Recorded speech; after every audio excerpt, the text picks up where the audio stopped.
I've heard it said that you aren't ever really alone in the kitchen, that whoever taught you to make the cookies, the casserole, that famous family dish, they're with you as you make it. Food, after all, can be more than just food. It's a total sensory experience that takes us to a place, connects us to a person, reminds us of a moment, a memory. The effect doesn't stop at the kitchen table either when the dishes are done. It can carry beyond the walls of your own home and into someone else's heart. A serving of love, fed right to the spirit. Today we look at how women are using food to do more than fuel and sustain, but to show love to others, to serve others, and even to serve God.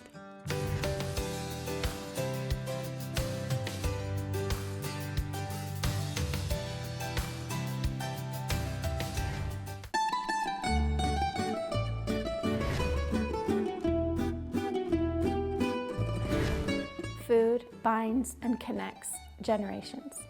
It really is the tie to tradition, to culture, to love, to family. No matter how the food is made, how it's prepared, where it's prepared, there's always a story behind it.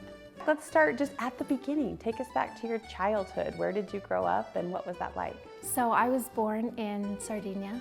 My mom and my father were living in Paris. My mom went home to Sardinia to have me. I lived in Paris, and then we would go down to Sardinia all of the time because it was just a quick flight.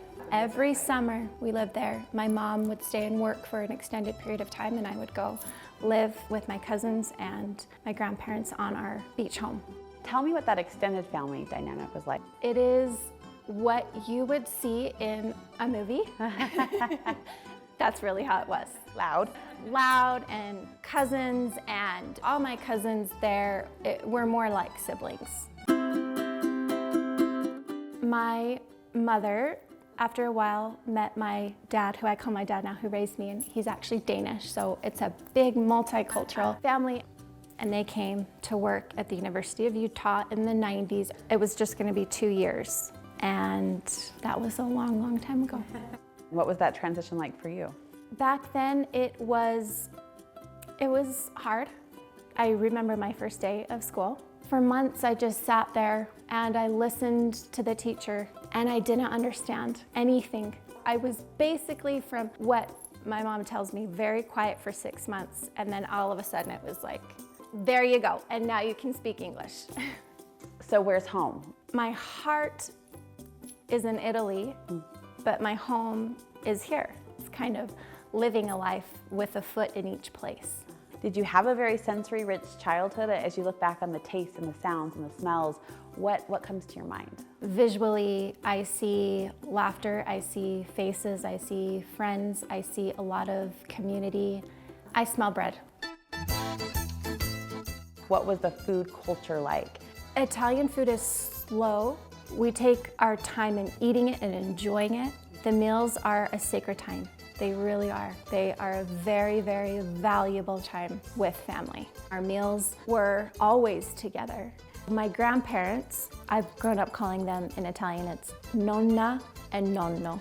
Nonna, grandmother, nonno, grandfather.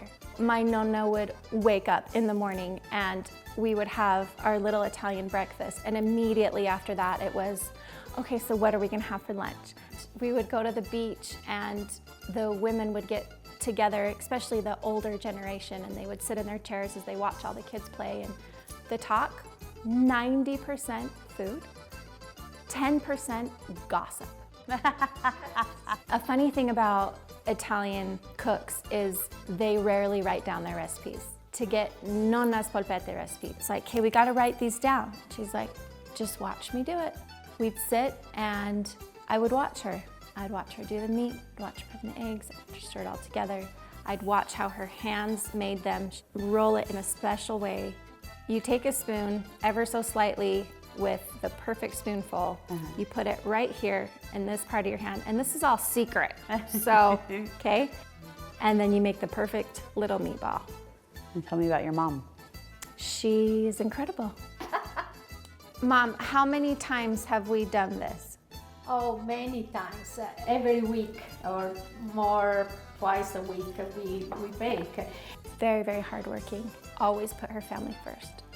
Che pasticcio stai facendo? Now I'm married and have a family of my own. We have 3 beautiful children. I try to speak Italian in the home as much as possible. We go back with them every year. Every time we go back, I relive my own childhood. Tell me about the name of your Instagram, what that means. In Italian, we say mamma mia, like, oh my goodness. Mamma mia, mangia. Mangia means eat. If you're at any Italian table or at a restaurant, you will not be able to count how many times that word is said.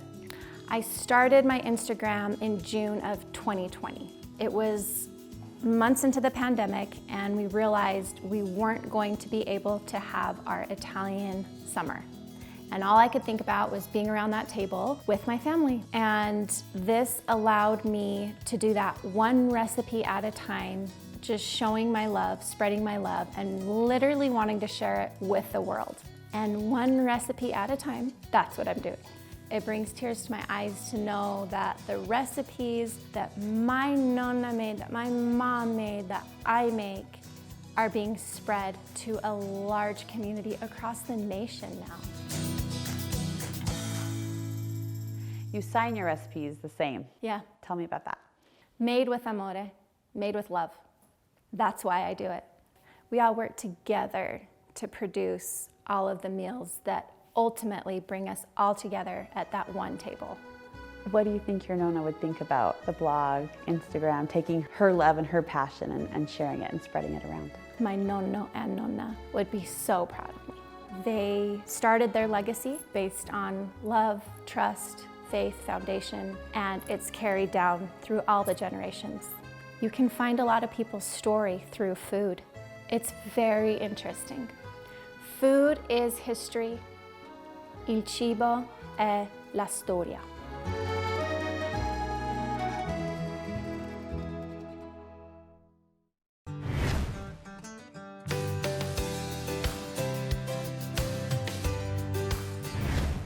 Food, it brings me joy.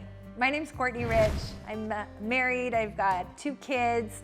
I'm an avid baker, it's something I love to do. Joy is such the perfect word for why I love being in the kitchen. My kids have been in the kitchen with me since they came out of the womb. You guys, this is gonna be a chocolate banana peanut butter cake. Wes, can you do a 1/3 cup? Pack that. Baking with our kids is gonna be chaotic. It's gonna be messy, but it's also gonna be really fun. Stop baking without making a mess. Who wants to crack an egg? Me! Yeah? Anytime they wanna bake, I really try to say yes. Weston, as he's almost a teenager now, I've noticed is just not as free with his words. And so it usually is like late at night, and he always wants a bowl of cereal before bed, and I just sit and listen, and we've had some really awesome conversations, these connections that he and I are making that if I said, nope, kitchen's closed, we're not doing it, let's go upstairs and go to bed, we wouldn't have. Growing up, the kitchen was always such a fun place to be. Like I liked being in that place and associating the kitchen and cooking and food with good feelings. And my mom and my dad they nailed it with that because that's where I loved gathering. We'd be at the kitchen table on a Sunday dinner talking about who knows what. Even from a young age, I have these just very vivid memories of laughter and music and food. It will always, for me, be my safe place, like I hope it is for my kids. For me, food is joy.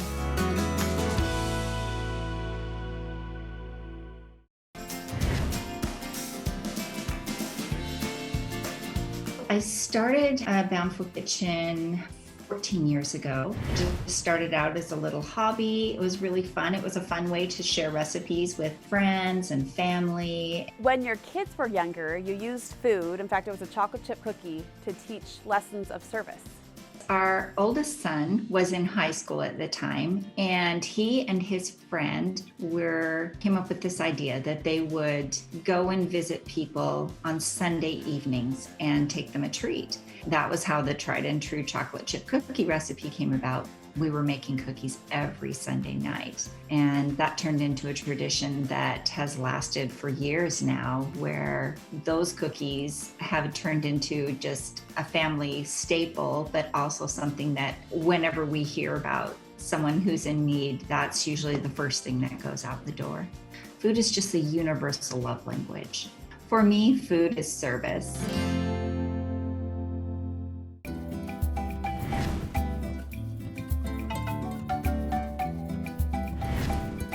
You grew up in West Africa and moved to the United States in 2013. What brought your family here? We won the diversity visa lottery. People of other countries play every year, and the winners get to immigrate with their families if they so desire to the United States. I know you don't just love food, but you believe food is a form of love or an expression of love. You know, I love to cook for others. Cooking is a gift that God gave me. I recognize that this gift doesn't come as easily to other people. And if He gave me this gift, then it means He wants me to use this gift to minister to others, whether that's taking meals to them, whether that's teaching them how to cook the way I do. I see that totally as a ministry from God, that I'm able to cook, I'm able to share with others, I'm able to share recipes on the internet. When I cook, I'm showing love.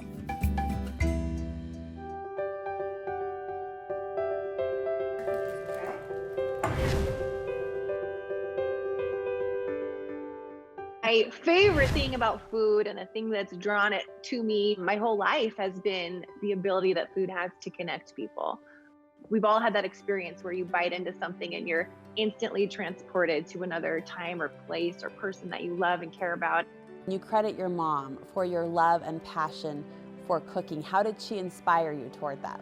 She passed away years ago, but I always say that, you know, she never set out to give me cooking lessons or teach me specific things. And she wasn't even an exceptionally talented cook. What she did is that she cooked for our family. She made meals steadily and consistently, day after day, for our family. And we ate around the dinner table often. I can see that I think that was a real love language for her. And it's the way she loved us. If I have a bad day, I go and make like an old school casserole with a condensed soup, you know, sauce on it, because that instantly makes me feel loved. It takes me back to that place when I was a kid and feeling that from her. I love making things and telling my kids where it came from. Through that, my kids are able to make those connections too, and they associate things with my mom, for example, who's someone they didn't really get to know.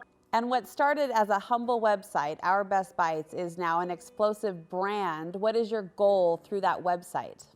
Our goal has always been, and I think always will be, is to really help other people simplify their meal times, be inspired by food, create food memory and traditions and experiences in their own home. When I'm in the kitchen, I'm making memories.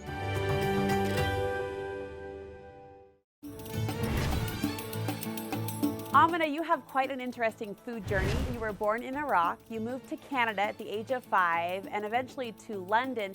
How did that multicultural experience influence your cooking? So I grew up eating classic Iraqi foods, but then we started, exploring other types of food. It's just like that common thread that connects so many different cultures together. You're making food for your own family table. You're also inspiring women around the country with the way you cook and to improve the flavor of their own recipes. I started off just kind of sharing my food with people on the internet, but it kind of slowly grew, and it made me realize that there's a lot of people out there looking for authentic recipes. For me, food is culture.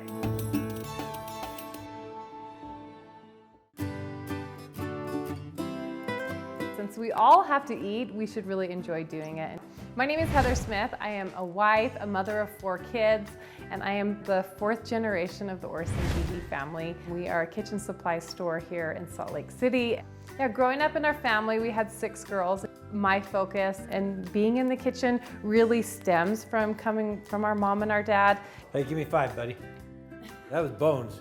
So growing up, we always used food as a celebration, especially on days like our birthdays, whether it was like making sure that we included our favorite soup or our favorite Jell-O or whatever it was, our mom always made sure to make us feel special. And it's been so amazing to see that evolution of how homes make the kitchen a centerpiece. We know that homework is happening in the kitchen and therapy sessions. We don't have to always be looking for a holiday or a birthday to celebrate. Through food, we can find ways to celebrate each other. Food is a celebration and it's meant to be enjoyed.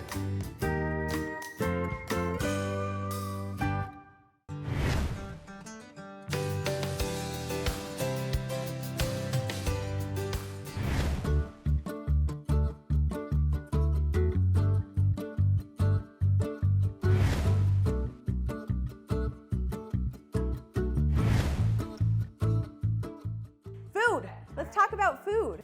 We are connected to food with the look, with our eyes, with the sound, with the sight, everything, the taste. I remember sitting on the counter watching my mom cook dinner. I remember watching my mom's hands. I remember the sound of the rolling pin clinking as she would roll out pie crust. When did you identify food as like something in your life, or a point of passion, or a gift, or a talent?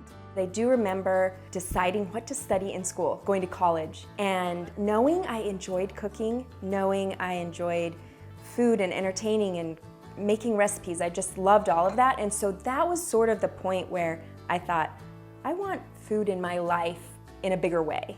I had so much support from my parents. They said, choose something to study that you enjoy, because that will become your career and you're going to be working a lot. Take me through your career path then. Out of school, I applied for and got an internship at the Martha Stewart Test Kitchens.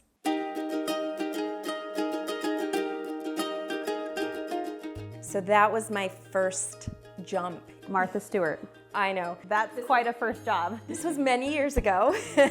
I learned a lot at Martha Stewart, and I was there for about 6 years and was promoted every year or so to a higher position. After that, I was asked to come and fill in as food director at Ladies' Home Journal magazine. The editor-in-chief said, well, I kind of like you. I said, I kind of like this. So they hired me and I became the food director at Ladies' Home Journal and realized I missed sharing my recipes with people and having that connection. As an editor, I had worked with food bloggers and I had said, I will never be a food blogger. How come? It was out of my comfort zone.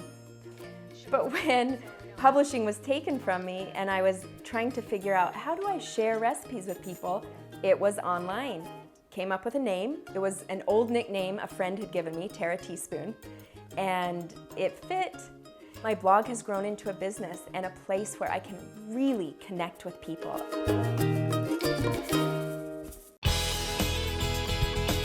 You recently released a cookbook. I did. What was that like?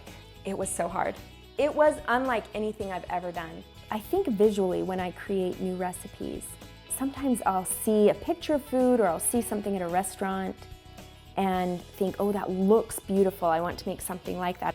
And then I will sketch it out and see if it looks good visually. And this cake, I love it. It came to my mind and I wanted 3 different layers of chocolate.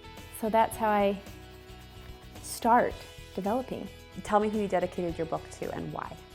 I dedicated my book to my mother. My mom, Mary, is an amazing cook, and I have cooked by her side my entire life.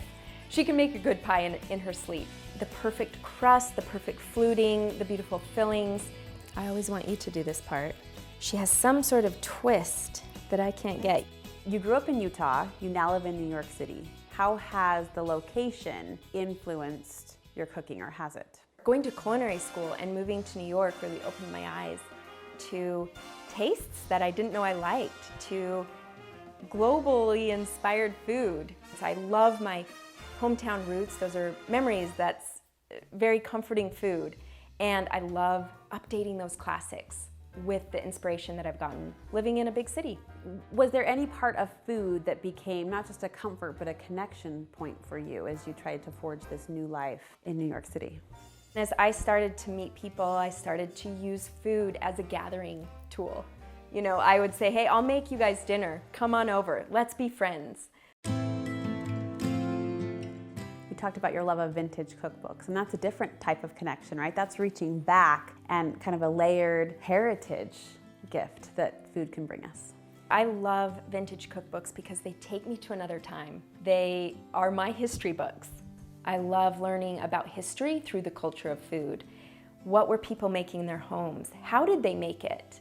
And every decade tells a different story through food and recipes. This is my grandmother's cookbook. There's handwritten recipes. Look at how it's just worn and loved. Is there any aspect of food that is kind of this heavenly gift or this godly tool that allows us to open doors or deepen relationships? I really do see cooking in my life as a talent. And if we don't develop our talents, they go away. I have made an effort to develop that talent and to turn it into something bigger in my life. And it's been a blessing in so many ways. It's helped me in church callings. It's helped me connect with people and different cultures. Who knew food would take me where it's taken me? Food heals. Those family meals heal. Food is a connector of people.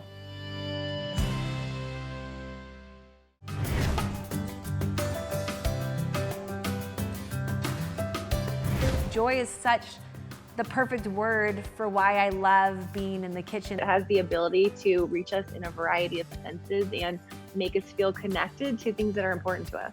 I love food. I have a real passion for cooking. I have a passion for eating good food and enjoying food with our family and people that we love. We love to just be in the kitchen. It's really our most favorite place to be.